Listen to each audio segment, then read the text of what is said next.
తండ్రి కుమార పరిశుద్ధాత్మ దేవునికి వందనాలు స్తోత్రాలు చెల్లించుకుంటూ దేవుని కృప చేత మనం ఈ దినమందు క్షేమంగా ఉండి ఆయన వాక్యాన్ని ధ్యానించుకునే కృప మనకు ఇచ్చినందుకు దేవునికి వందనాలు స్తోత్రాలు చెల్లించుకుంటున్నాము. మీ కుటుంబాల్లో కూడా నెమ్మదిని క్షేమమును అనుగ్రహించిన దేవునికి మేము కూడా వందనాలు చెల్లించుకుంటున్నాము. దేవుడు మనల్ని కాపాడబట్టి ఈ విధముగా జీవించగలుగుతున్నాము.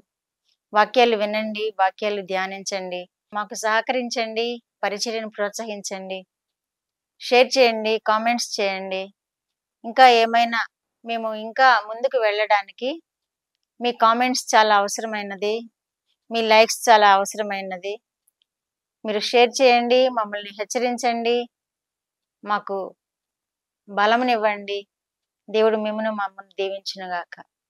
ఈ దినమందు దేవుడు మనకిచ్చిన వాక్యము జకర్యా గ్రంథము 9వ అధ్యాయము 12వ వచనం చదువుకుందాం. బంధకములలో పడియుండియు నిరీక్షణ గలవార్లారా, మీ కోటను మరలా ప్రవేశించుడి. రెండంతలుగా మీకు మేలు చేసేదనని నేడు నేను మీకు తెలియచేయుచున్నాను. దేవుడి వాక్యం ద్వారా మనల్ని దీవించునుగాక. దేవుడు మనకి ఏమైనా ఇబ్బందులు ఎదురవుతూ ఉన్నట్లయితే తప్పకుండా దేవుడు వాటిని గమనిస్తూ ఉంటాడు. ఆయన బిడలము కనుక మనం ఏదన్నా శోధనలో చిక్కుకుని ఉంటే తప్పకుండా దేవుడు మనల్ని గమనిస్తూ ఉంటాడు. ఆయన తప్పకుండా మనకి ఆ సమయంలో ఆయన వాగ్దానం ఇచ్చి ఆదుకుంటాడు. ఇక్కడ కూడా అదే మనకు తెలియచేస్తున్నాడు. పేతురు కూడా, పౌలు శీలలు కూడా బంధకములలో ఉన్నారు. వారు ఎంతో కష్టాల్లో అనుభవిస్తున్నారు. బంధకాల్లో ఉండి దేవుడు వారిని చూచారు. అక్కడ బంధకములు అంటే కనీసం జైలు పాలు కాకపోయినా ఇంకా అలాంటి కష్టం ఏమైనా ఉందేమో, అలాంటి బంధకాలు ఏమైనా ఉన్నాయేమో, వారికి దేవుడు తప్పకుండా విడుదల కలుగు చేస్తానని వాగ్దానం చేస్తున్నాడు. బంధకములలో పడి ఉండియు నిరీక్షణ గలవార్లారా, ఏదైనా శ్రమ కలిగిందా, అయినప్పటికీ మీరు దేవుని యందు నిరీక్షణ ఉంచిన వార్లారా అంటున్నాడు దేవుడు. ఇక్కడ మనము ఏ సమస్యలు చిక్కుకున్నా గానీ, ఏ ఆపదలో ఉన్నప్పటికీ, ఆపదంటే మరీ ఇబ్బందికరమైన పరిస్థితులు కాకపోవచ్చును, ఏ ఇబ్బందిలో ఉన్నప్పటికీ ఆ ఇబ్బందుల్లో మనము వేదన పడుతూ ఉన్నప్పుడు, ఆ ఇబ్బందుల్లో మనము బాధపడుతూ ఉన్నప్పుడు, ఆ ఇబ్బంది అనే బంధకంలో మనం చిక్కుకున్నప్పుడు దేవుడు మనకి వాగ్దానం చేస్తున్నాడు. నిరీక్షణ గలవారులారా, బంధకములలో ఉండి నిరీక్షణ గలవారులారా, మీరు కోటలలో ప్రవేశించుడి అంటాడు. కోటలలో ప్రవేశించడం అంటే మన క్షేమకరమైన నివాసంలోనికి ప్రవేశిస్తాము. ఆ బంధకము నుండి విడిపింపబడతాం, ఆ శ్రమ నుండి విడిపింపబడతాం, ఆ చిక్కు నుండి విడిపింపబడతాం. మనల్ని విడిపించే దేవుడుగా ఉన్నాడు. ఇక్కడ మనల్ని కాపాడే దేవుడుగా ఉన్నాడు, మనల్ని పోషించే దేవుడుగా ఉన్నాడు. కనుక మనము ఆయన వైపు చూసినప్పుడు ఏ విధమైన బంధకమైనా కానీ, ఏ విధమైన శ్రమ అయినా కానీ, ఏ విధమైన ఇబ్బంది అయినా కానీ ఆయన మనల్ని విడిపిస్తానంటున్నాడు. మనల్ని క్షేమ శిశులోనికి నడిపిస్తానంటున్నాడు. కోటలోనికి ప్రవేశించుడు అంటే, కోట అంటే ప్రొటెక్షన్ అనమాట. కోట అంటే మనకి దేవుడు ఇచ్చే కాపుదల. ఆ కాపుదల మనకు అనుగ్రహిస్తున్నాడు కాబట్టి కోటలోనికి ప్రవేశించుడి అంటున్నారు. ఆ సంరక్షణలో మనల్ని ఉంచుతానంటున్నాడు. ఆ సంరక్షణలో మనం ఉన్నప్పుడు ఆ బంధకాలన్నీ మన నుండి తెగిపోతాయి. ఆ కీడంతా తెగిపోతుంది.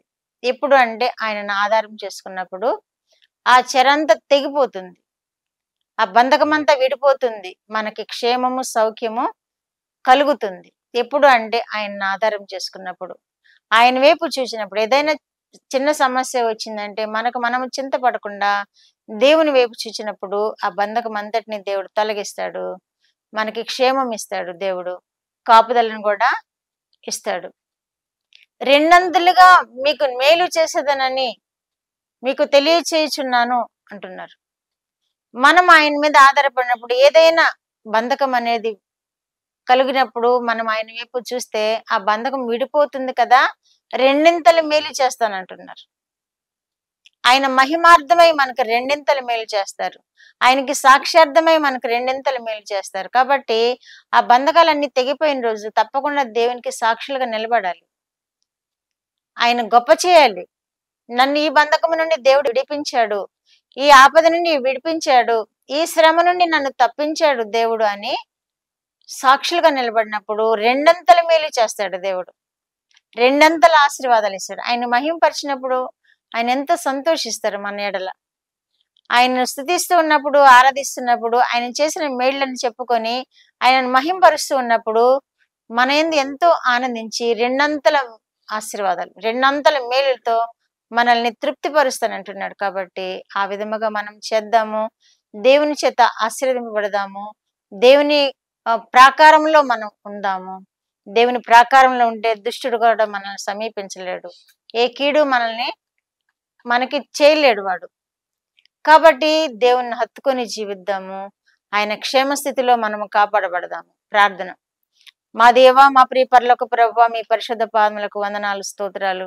మా రక్షకుడైన యేసుక్రీస్తు దేవా స్తోత్రములు, పరిశుద్ధాత్మ దేవా స్తోత్రములు.